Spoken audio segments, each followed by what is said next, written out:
una aventura de gimnasio, perdí a mi esposo, a mi hija y hasta mi casa. Tenía 45 años y era ama de casa. Mi esposo, de mi misma edad, trabajaba en una gran empresa y ocupaba un buen puesto. Nos conocimos en la universidad y nos casamos apenas me gradué. Siempre me consideré afortunada, mi esposo era amable, trabajador, responsable, y el dinero nunca nos faltó. Mis amigas solían decirme que me envidiaban, que yo había tenido suerte de encontrar un hombre como él. Pero esa vida perfecta tenía un precio. Su trabajo era muy demandante, siempre había reuniones, viajes de negocios, y casi nunca teníamos tiempo juntos. Yo lo entendía, pero eso no evitaba que me sintiera sola. Nuestra hija fue lo que me mantuvo ocupada durante muchos años. Criarla llenó mi corazón y mi mente. Pero el tiempo pasó rápido, y hace poco se casó, apenas con 20 años.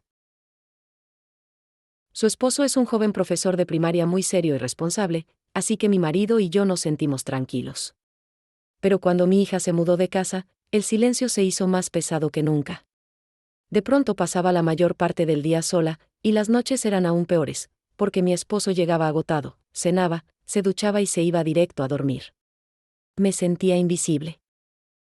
No era que me tratara mal, simplemente parecía que yo ya no existía para él. Para despejar mi mente, desde hace un tiempo iba al gimnasio.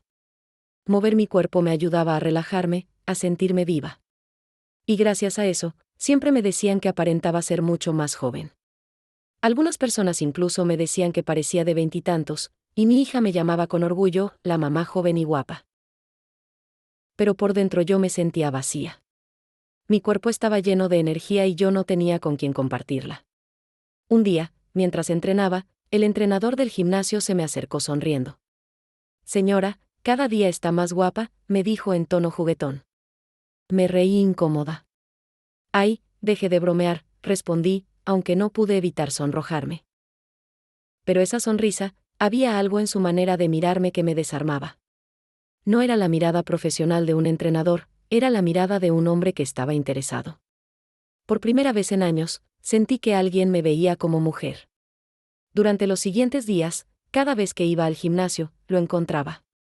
Me saludaba con entusiasmo, hacía comentarios sobre mi progreso, a veces se quedaba un poco más para acompañarme a terminar mi rutina. Me hacía reír. Yo trataba de mantenerme distante. Soy una mujer casada, me repetía en mi cabeza, pero al mismo tiempo, me descubrí pensando en él cuando estaba en casa, imaginando qué me diría la próxima vez que nos viéramos. Un día, mientras él me ayudaba a estirar, su mano se deslizó por mi brazo de manera un poco más lenta de lo normal. Sentí un escalofrío. Retiré el brazo, pero no pude evitar mirarlo a los ojos. Había algo en su mirada que me dejó sin aliento. «No deberíamos», susurré casi sin voz. Él me sostuvo la mirada. «Lo sé, pero me gustas demasiado». «No puedo evitarlo», dijo con una honestidad que me desarmó. Salí del gimnasio ese día con el corazón acelerado. En el auto, me miré al espejo retrovisor. Mis mejillas estaban rojas, mi respiración agitada. No era solo por el ejercicio. Era por lo que acababa de pasar. Esa noche, mi esposo llegó tarde como siempre. Cenó en silencio, se duchó y se fue a dormir. Yo me quedé en la sala, mirando la televisión apagada. No podía dejar de pensar en el entrenador, en su voz, en su mirada. Los días siguientes fueron una batalla interna. Una parte de mí quería dejar de ir al gimnasio para evitar tentaciones, pero otra parte necesitaba verlo. Y terminé cediendo.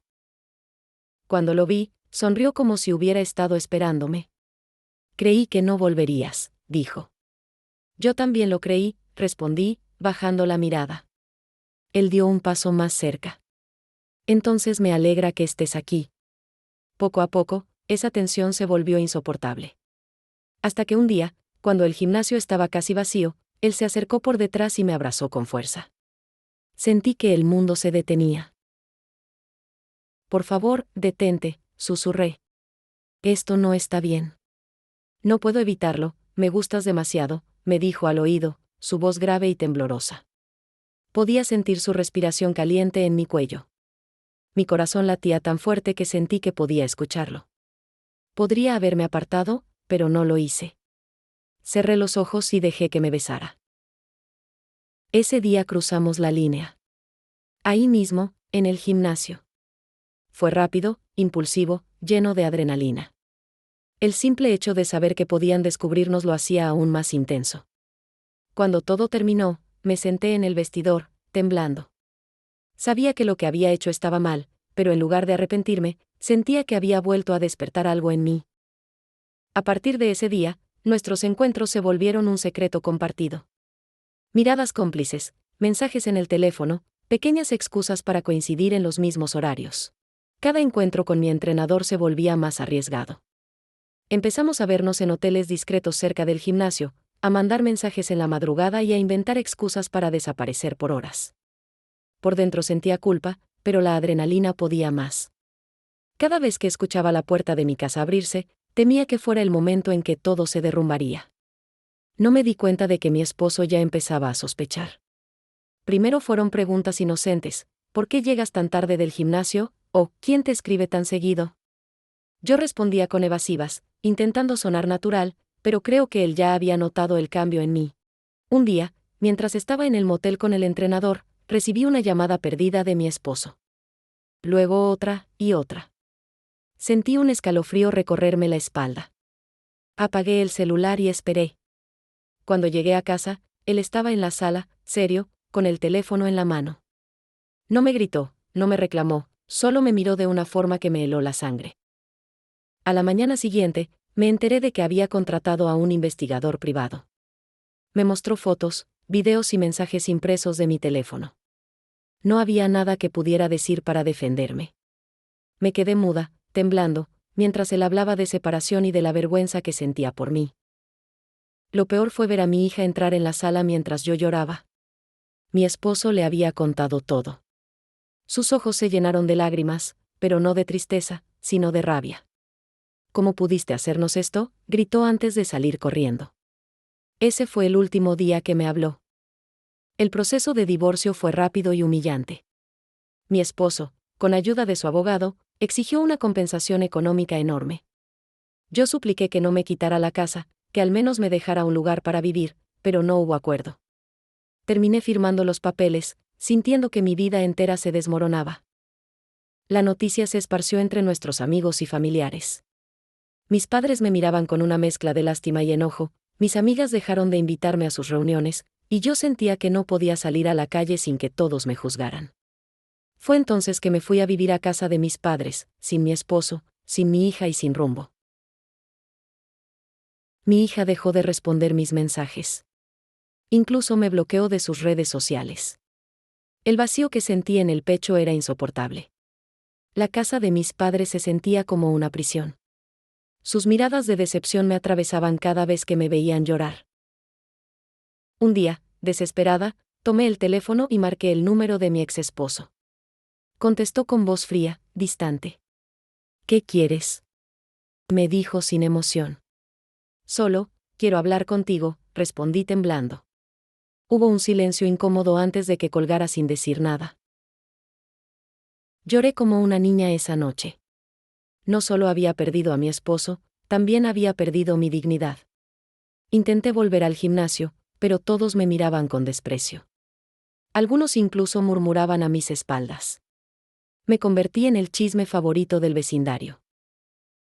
La presión fue tanta que dejé de salir de casa. Pasaba los días encerrada, apenas comía y mi salud comenzó a deteriorarse. Mi madre, preocupada, me llevó a un psiquiatra que me recetó medicación para la depresión. Era oficial, estaba rota por dentro. Un día, mi hija me escribió por fin. Su mensaje era corto, cruel: no quiero verte. No quiero que arruines mi vida como arruinaste la tuya. Sentí que el corazón se me detenía. Esa frase me persiguió durante semanas. El entrenador, el único que quedaba en mi vida, comenzó a alejarse. Ya no me contestaba los mensajes. Cuando por fin logré hablar con él, me dijo: lo nuestro fue divertido, pero ya es hora de seguir con mi vida. Y se fue. Ese fue mi punto más bajo. Había perdido a mi esposo, a mi hija, mi casa, mi reputación, y ahora él, el hombre por el que arriesgué todo, me dejaba. Llegué a pensar que mi vida no tenía sentido, que ya no podía seguir así, pero mis padres me detuvieron. Fue entonces que acepté internarme en un centro de descanso. Los primeros días fueron un infierno. No podía dormir, lloraba sin parar y sentía que todo el mundo me odiaba. Poco a poco, con terapia, empecé a hablar de lo que había hecho. Mi terapeuta me dijo algo que me hizo reflexionar: no puedes cambiar el pasado, pero sí puedes decidir quién serás después de todo esto. Sus palabras me acompañaron durante meses. Lentamente, empecé a reconstruirme. Aprendí a perdonarme, aunque el dolor nunca se fue por completo. A veces, por las noches, me pregunto qué habría pasado si hubiera resistido la tentación. Si hubiera hablado con mi esposo en lugar de buscar atención en otro hombre. Mi exesposo y su nueva esposa tuvieron un hijo. Cuando lo vi en una foto de redes sociales, algo dentro de mí se rompió. Pero en lugar de llenarme de odio, decidí que debía dejarlo ir de una vez. Era momento de cerrar esa herida. Después del divorcio, la gente comenzó a hablar de mí. Vecinos que antes me saludaban ahora me miraban con desprecio. En el supermercado escuchaba murmullos a mis espaldas. Era como si mi vida privada se hubiera vuelto un espectáculo. Hoy sigo en tratamiento. No tengo contacto con mi exesposo ni con mi hija, aunque sueño con el día en que pueda abrazarla y pedirle perdón de frente. No sé si algún día vuelva a amar. Pero he aprendido que la pasión momentánea no vale la destrucción de toda una vida. Si no eres feliz, habla, busca ayuda, pero no destruyas a quienes te aman. Tal vez un día vuelva a sonreír de verdad.